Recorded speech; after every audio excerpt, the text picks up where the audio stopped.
On one side of things right now, we have the Isagi fanboys who are hoping for the most, and on the other side, Isagi will not get any. What's going on, everybody? It's Animasu here, back at it as usual with y'all's weekly theory discussion. In today's video, we'll be taking a look back at some of the important moments from last week's chapter, as we try to break down and theorize on chapter 236's upcoming events. If you watched through today's video and find that you enjoyed it, please be sure to subscribe to my channel, comment below your thoughts, and even join my community Discord if that interests you. Also, if you'd like, feel free to tune into my 236 spoiler stream, which will be tomorrow or Friday morning around 7 to 8 AM Central Standard Time. I hope you all enjoyed today's video and continue to have an amazing day. First and foremost, let's get to the topic of why Yo Hiori took that shot over in chapter 235, because there seems to be a bit of confusion about it. While Kaiser and Aiku were literally interlocked while fighting for this ball, Isagi yoichi simply just ran up while holding off Barou, to then clear it purposefully over to Hiyori. My man Isagi is literally screaming to him that he only needs one more chance here, with Hiyori continuing to still be grateful while thinking about their next plans. The thing is though, this man was still hung up about seemingly his parents again, as they were urging him to shoot and become number one. They put all of these expectations on him that felt like a burden, which is exactly why he came to Blue Lock, to escape them all. Even at Blue Lock though, right now, all he's trying to do is live up to Isagi yoichi's expectations, just as he once did with his parents. This man Isagi is literally fuming from the mouth while calling for this pass, and even Hiyori himself says that he doesn't mind Isagi's expectations on him. He can't figure out what the right choice is here, as he truly does want to repay and assist Isagi. However, something in the back of his mind is telling him to shoot. It's not even the memory of ego here encouraging him to shoot, because it's quite actually Yo Hiori's dormant ego within himself, pushing him to become a new person. He says that maybe it's the missing piece being his shooting ability, but this is more than just about he and Isagi's chemical reaction. This is literally him reforming his foundational beliefs and self-confidence, which would allow him to take that risk and be free. Even Aiku is looking worried about how aggressively Isagi is screaming for this final pass. However, Hiyori is still just sitting there frozen, unable to betray Isagi's trust. He then gets the same flashback of Karasu that we've talked about like 4 times now, but this time, he actually seems to gain an understanding of what his friend meant. Believing in yourself is more than just having self-confidence in what you do. It's about enjoying the experience as well, and getting your blood pumping, which is when you truly experience meaningful immersion into what you're doing. Hiyori then goes on to talk about how he never really worried about his own future, because he instead just left that to his parents.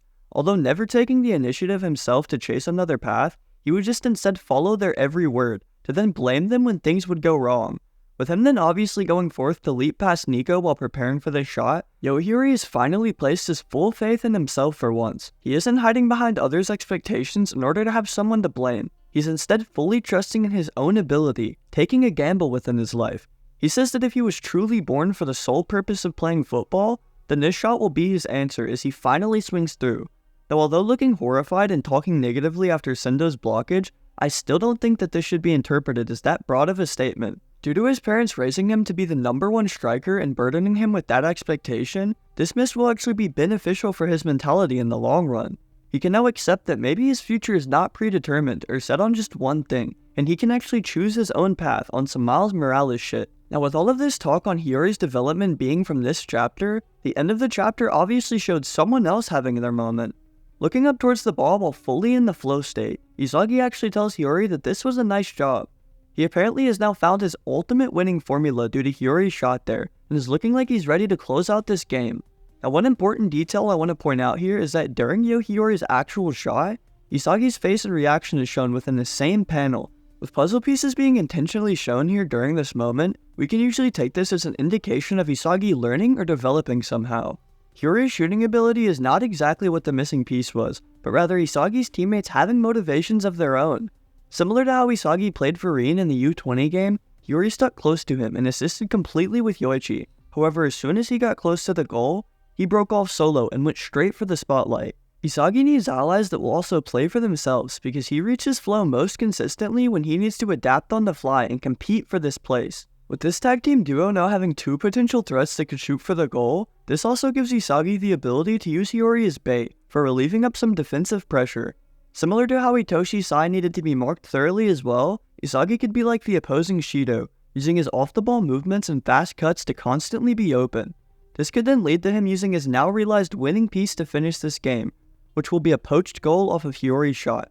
Now I know, everybody's talking about something like a super bicycle goal or a header from Isagi, and while I would love to see it, I don't really know.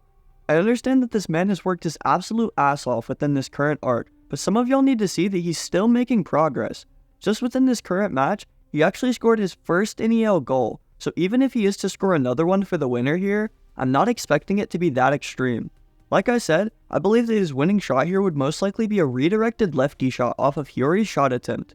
Due to his lefty shot being only 40% of his total power compared to his right, if Isagi could just target the perfect moment to poach one of Hiori's shot attempts, then this could complete their highly lethal and unpredictable chemical reaction. If you're really expecting some super hype goal that would boost his value and ego even more so, then maybe it could be something such as a scissor kick or one similar to what he did in their previous training. This is all assuming Isagi even scores here or Bastard Munich even wins this game, so let's actually take a look at what you think is to come. Starting off within the Discord from someone who is apparently literally Isagi, he too believes that Isagi has the highest chance to score here, either with a volley or even a bicycle. He says that the bicycle would make the most sense in the case of him devouring Kaiser, with him scoring this banger while deep into the flow state.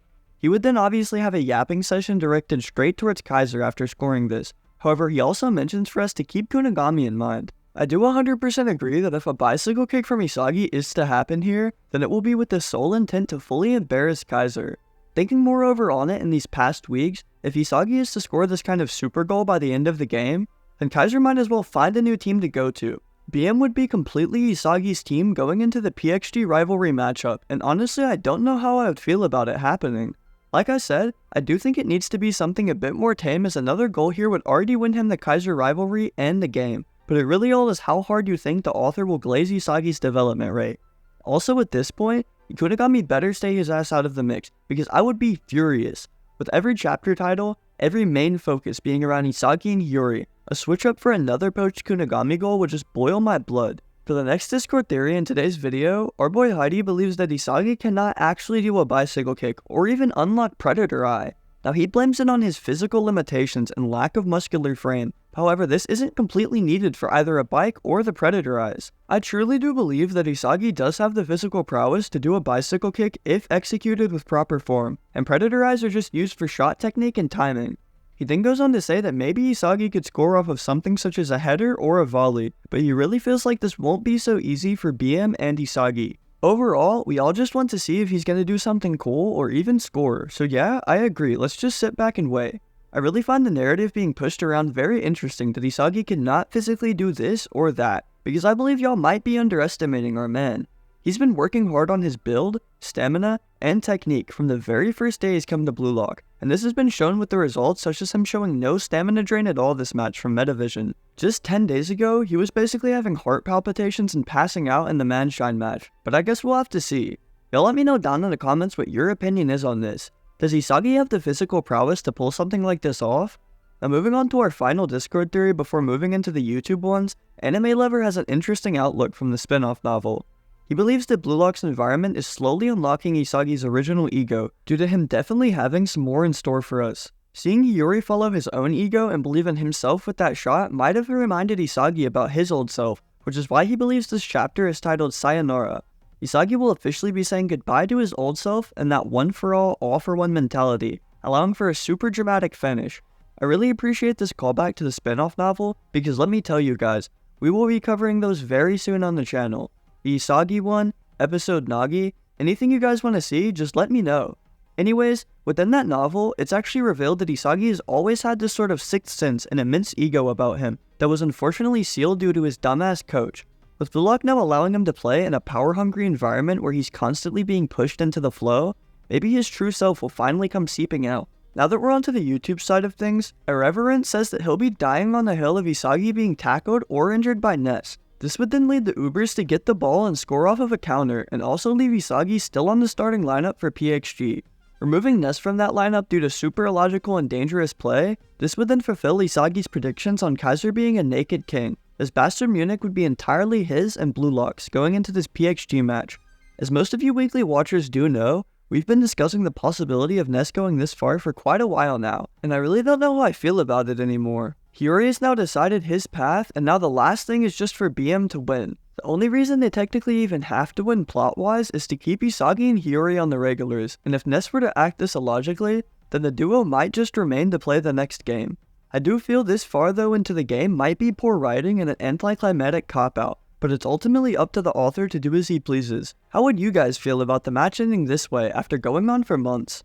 Moving on to our final theory for today's video, our friend here is seeing a very similar moment between Hiyori missing his shot and Yuki missing his versus Manshine. That ended with Isagi failing to score to then assist Yuki for the winner, and he believes that the same exact thing might happen here. Isagi will be put in a scenario where he'll be incapable of scoring the winner, so he'll then make the choice to then just assist Yo Hiori. Now I don't know if you guys have seen my recent YouTube community post, but the homie AldiRBQ has actually made a statistics card for Isagi so far.